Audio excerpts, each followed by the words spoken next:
Good morning, YouTube. Beautiful day here in South Dakota. We actually have real blue sky. Of course, with global dimming, which most people aren't aware of, it's only 80% of it was, that 80% as blue as it was 15 years ago. I'm gonna just do another quick update here. My corn, all this corn here, has come quite a long way since the last time.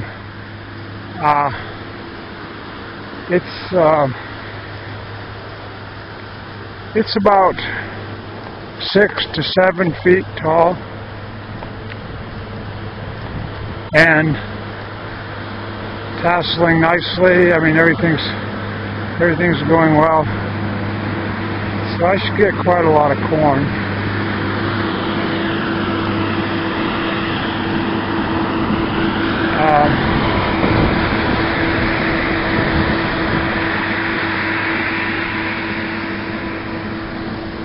A friend of mine just went by on a loader. I picked beans yesterday. I didn't get as many as I really thought I was going to on the first picking, but I think I canned 12 pints or something. And I'm going to tackle some beets today, I think, maybe. Flowers are all... Hi, kitty. Flowers are all doing well. I also dug a few little potatoes last night and had them for supper. Some old good. And whatever kind of lilies, tiger lilies or whatever they are that around the house are all in bloom. Still getting a, pile of cucumbers every day. Squash, I got a whole bunch of squash to deal with. Just a really beautiful morning here. I've noticed when I was up to the pond that my bees are up there drinking. There's a whole pile of them. They're pretty busy. And the girls are all doing well. But it is a beautiful morning. It's supposed to get up around 92, I think, or 93. There's a nice cool breeze as of right now. And it's just nice out. I still got, as you can see, the piles laying around. I still got a bunch of work to do on this compost. I might get some of that done today. I got a couple of different projects today. I got some more mulching to do, and I got a light that I'm going to put up on the peak of my building so when I barbecue out here, I can see what I'm doing. Of course, I've been talking about doing that for years, and I finally got a light yesterday, so I'm going to try to do that. But you can see everything is just... I finally am letting my broccoli go to flower. I still could be getting more, but I got so much. I mean, look right here. Now they come out almost overnight. But I'm just gonna let it go to flower now. You see, here's more. I may get one more bag full. I don't know. I hate to waste it. Peas are all done. I'm going to tear those all out of there before long.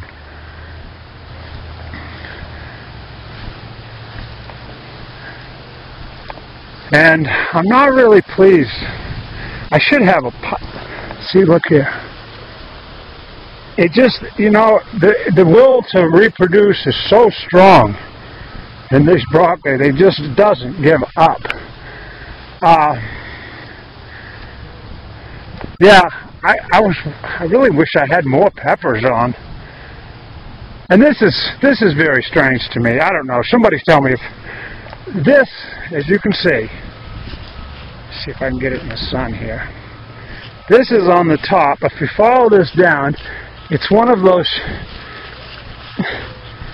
you know, this is a, I don't know what this is. You know, when I made that other video, I looked back and I said, now there's, I remember pointing to it and said little corn. And then I come back afterwards and I thought about it and I said, well, what the hell is, you see here? I mean, all the rest of it's appears to be normal. Tomatoes, I'm going to have a pile. And I was looking this morning, I still have 30 plus quarts of tomatoes that I canned before, that they're loaded, just loaded. These sunflowers are pretty impressive. They're about almost 10 feet tall. This tomato plant here was volunteer. It just came up. I don't know. It's charred. It's got to be taken care of. I may do that this afternoon too. But as you can see, my peas are all done now. I could have probably got a little more off of them, but like I said, we got plenty frozen. Rhubarb, I'm gonna get another whole big mess of rhubarb and make a bunch of rhubarb jelly here right away, actually. I still got my lettuce for the chickens here, what I haven't used, and these are beets that I'm hoping to get the smaller beets. I've got to thin those one more time. But it's just, everything's, you know, it's typical midsummer. It's beautiful.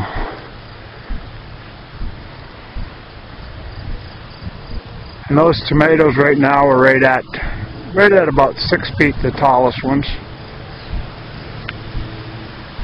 And those are indeterminate, obviously. And these smaller tomatoes, like down through here, these are all determinate, which means they're only going to grow that tall. That's it. And they're loaded. The tomatoes get to be about 3 inches. Just a minute. Yes! All right. Hi guys, this is kind of a sad day for me. This is a big day in the summer when I clean my peas fence off, and you see how bare it looks. It probably doesn't look bare to you, but to me it does. That kind of closes it off. I'd like to have a fence the full length of the property there where the sun is. Anyway, this is it. I laid it all out. I just finished laying it out, and I got my bagger mower out, and you can see it's doing a really good job. I made the first pass already, and I went up and turned around. Now I'm coming back. See, and that's all pure nitrogen. I'll put all of that right back in here, which by nature, you see, they would just drop and stay there. And I just speed it up a little bit. That's all. And I've been heavy on the mulch. If you look, it's everywhere. It's like having this, it's fun, it's great barefoot. You just walk around. It's like on a mattress or something. Now you see that will all stay right there. Come spring, I'll string a line out there, and I'll get my rake and I'll rake it out on both sides. Then I'll hoe up a row and I'll put my seeds in there. And then once the plants come up enough to where I can, you know, I don't want to bury them, but once they get up and established, then I just take and rake all that stuff right back up to them. And that's the name of the game. And it's so easy. There's no, you know, it's chop and drop. You take something, you peel a weed, you throw it, everything goes back in. Everything in this garden will eventually go back, right back into the dirt here. I just speed it up by grinding it. That's all. But anyway, I just wanted to show you how well that works. All right, it's getting hot here. It's supposed to be maybe 104 or 5. This is the first day for me that it's been over 100 degrees. So bring it on. Now, I've got everything cleaned up over there, which went really quickly. I'm amazed. But the last thing I did was run some bale and twine all around my shaft from my mower. But I wanted to show you. Okay, once I got it cleaned out, this stuff, you'll see where I spread the ground up. That's all the ground up stuff from the mower. and then I really soak it. Now I'm going to cover it with a good layer of grass. And then I'll cover that with straw, and then these beds will be, that's it. They'll be put away for the winter. Of course, once this stuff's done, I do exactly the same process over here. So it's, you know, and then this end of the garden will be done. Which, if the weather wasn't so radical now, if I was in a different climate, I would replant immediately. I'd replant, you know, either a late crop of peas, or I'd plant some pole beans or something. But that's just not it won't work here. I've tried it.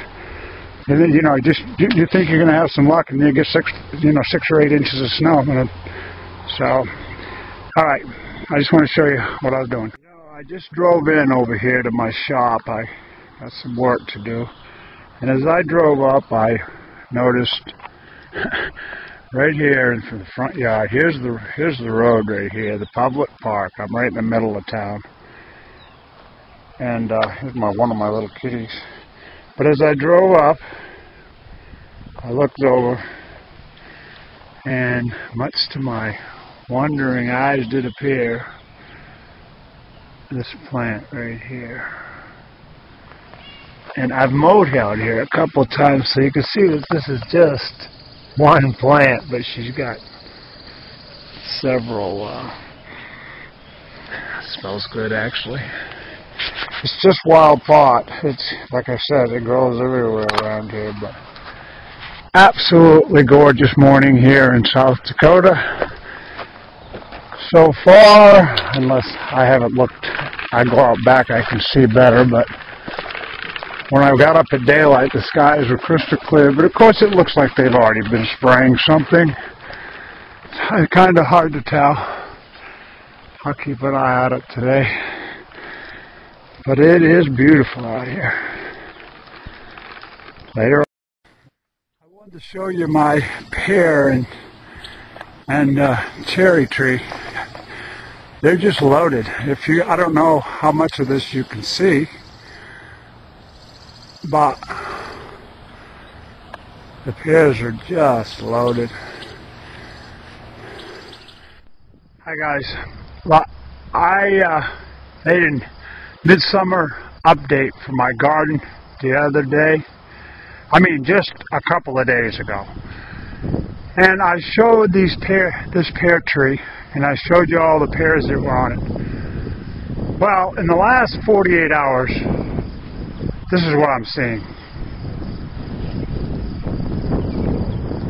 See, all the leaves are turning brown and curling up.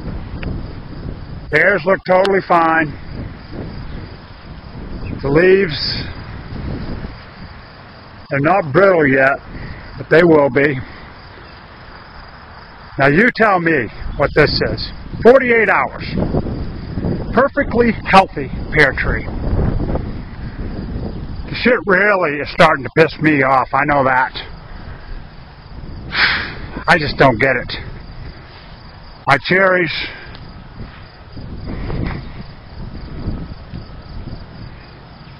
the robins are getting the hell out of them. I picked a lot of them myself, but the birds love them.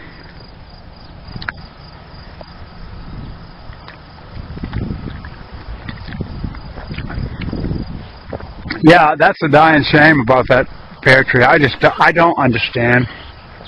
Later on, here it is. My friend just told me, I just told my friend that it's been a beautiful day, no chemtrails. I no more than got the words out of my mouth, and this showed up. Bastards. Sucks. There'll be more. I'll watch it, and there'll be more, I'm sure. I'm walking around to the front of my house, and in the front yard, this tree that I'm looking at right now, I'm going to turn it, didn't have a brown branch on it 2 weeks ago. Now look.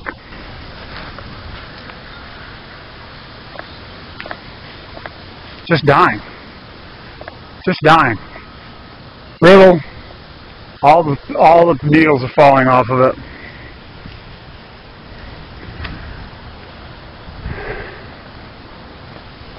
I swear to God, I don't get it.